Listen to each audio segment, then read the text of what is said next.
Donald Trump. പുള്ളി ആദ്യം ഞാൻ ഒരു ജോക്കറായിട്ടാണ് വിചാരിച്ചത്. പുള്ളിയുടെ സംസാരങ്ങളും രീതികളൊക്കെ ഒരു വിവരമില്ലാത്ത കാര്യങ്ങളാണ് പറയുന്നത്. പിന്നെ മനസ്സിലായി, ഓക്കെ, പുള്ളി ഒരു മില്യണയറാണ്, പുള്ളിക്ക് വലിയ കമ്പനീസ് ഉണ്ട്, പുള്ളിയുടെ എംപയറും അമേരിക്കയ്ക്കും നല്ലതുള്ള കാര്യങ്ങളെല്ലാം പുള്ളി ചെയ്യും. പക്ഷേ പുള്ളിയുടെ നേച്ചർ എന്താണ്? എക്സ്ട്രീമായിട്ടുള്ള ജോക്സ് പറയുക, എക്സ്ട്രീമായിട്ട് പുള്ളിയെ റിയാക്ട് ചെയ്യുക. പുള്ളിയുടെ ചിരിയുണ്ട്, ഇങ്ങനെ വെച്ചിരിക്കുന്നത്. ഇതിപ്പം ഞാൻ കഥകളിയിലൊക്കെ ഉള്ള എക്സ്ട്രീം ഇമോഷനാണ്.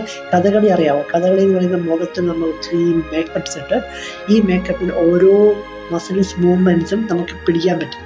ആ മസിൽ മൂവ്മെൻറ്റ്സിലൂടെയാണ് അവർ സ്റ്റോറി ടെൽ ചെയ്യുന്നത്. അപ്പം എനിക്ക് കണ്ടിട്ട് ശരിക്കും പറഞ്ഞാൽ ട്രംപിനെ കണ്ടപ്പോൾ മേക്കപ്പ് ഇല്ലാത്തൊരു കഥകളി ആക്ടറിനെ പോലെ തോന്നി. But still it's a good thing. കാരണം പുള്ളി ഇങ്ങനെ ചിരിക്കുമ്പോൾ ചിരിക്കാത്തവനും ചിരിക്കും.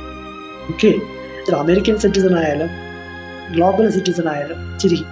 That's a good thing he's doing. Maybe അതിൻ്റെ ഒരു പോസിറ്റീവ് ആയിരിക്കും പുള്ളിയുടെ ലൈഫിൽ ഉണ്ടായിക്കൊണ്ടിരിക്കും. ഇപ്പോൾ second term he's the president. America നല്ല രീതിയിലൊന്നുമല്ല പോകുന്നത്. Economy is not that good. War strategies ആണെങ്കിൽ നോട്ട് ദാറ്റ് ഗുഡ്. എന്ത് പറഞ്ഞാലും അത്ര നല്ല രീതിയല്ല. But still Americans are happy. അവരിപ്പോൾ അമേരിക്കക്കാർ സന്തോഷത്തിലാണ്.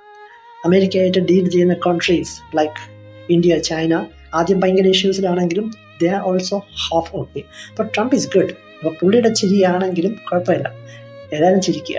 അപ്പോൾ ടോപ്പിക് ഞാൻ പറഞ്ഞല്ലോ, ചിരിക്കുക, പൊട്ടിച്ചിരിക്കുകയൊന്നും വേണ്ട, ചിരിക്കുക.